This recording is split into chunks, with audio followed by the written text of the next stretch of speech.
And Geltrude, Gary B. Smith, and John Layfield. Again, Gary B., can that happen here? I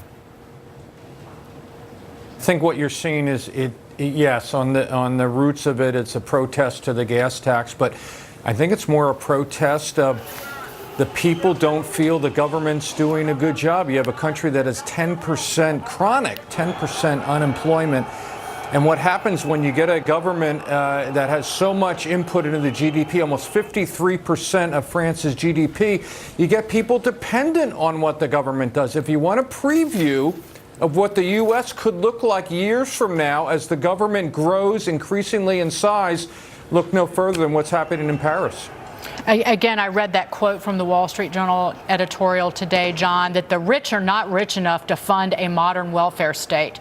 France is the most heavily taxed, and it's not just gasoline taxes.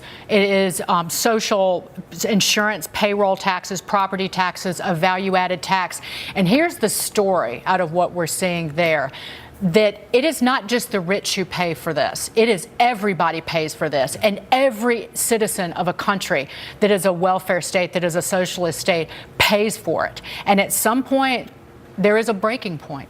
At some point there is, yeah. There's such a populist surge in the world today against politicians of all stripes. So there's angst against whatever is the current establishment, whoever that establishment is. You look at what's going on right now in this beautiful city of Paris and burning. And you look at what's going on next Tuesday in the UK when they're going to vote on Theresa May's idea for Brexit, which it looks to fail. And it looks like probably a no confidence vote for Theresa May. Apparently there's already the 48 letters that have been signed. They're in an envelope somewhere waiting for the right time to come out. You also look at Italy right now, which refuses to deal with their debt because of the fact of exactly what's going on in France right now.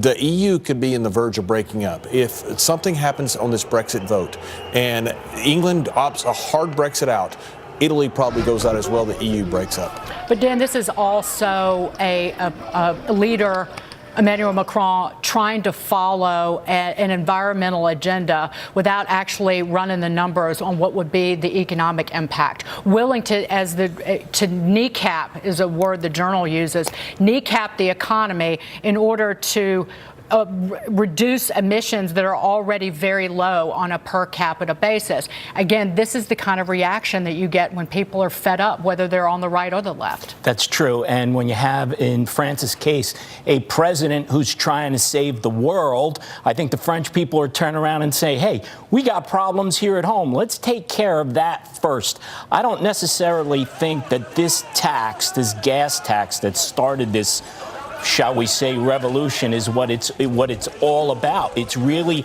about the people being frustrated and they just don't like how government is operating. And look, could it happen here? Of course, history repeats itself. Let's not forget, our country was founded based upon a tax revolution.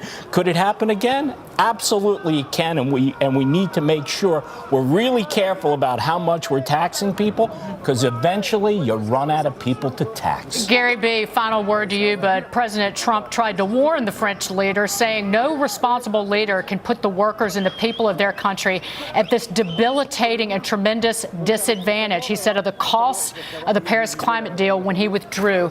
Emmanuel Macron tried to make fun of the president and throw a little shade at him. Didn't work. And now we see Paris on fire. Final word. Yeah, exactly. Well, this is what happens when the people become more and more dependent on the government, even when the government tries to make what they think are smart moves on behalf of everyone else. It gets in the way of private enterprise, and now people are dependent one way or another on what France does, and it's going to hurt. Gary B., John, Dan, thank you all. Gary B., we'll see you soon.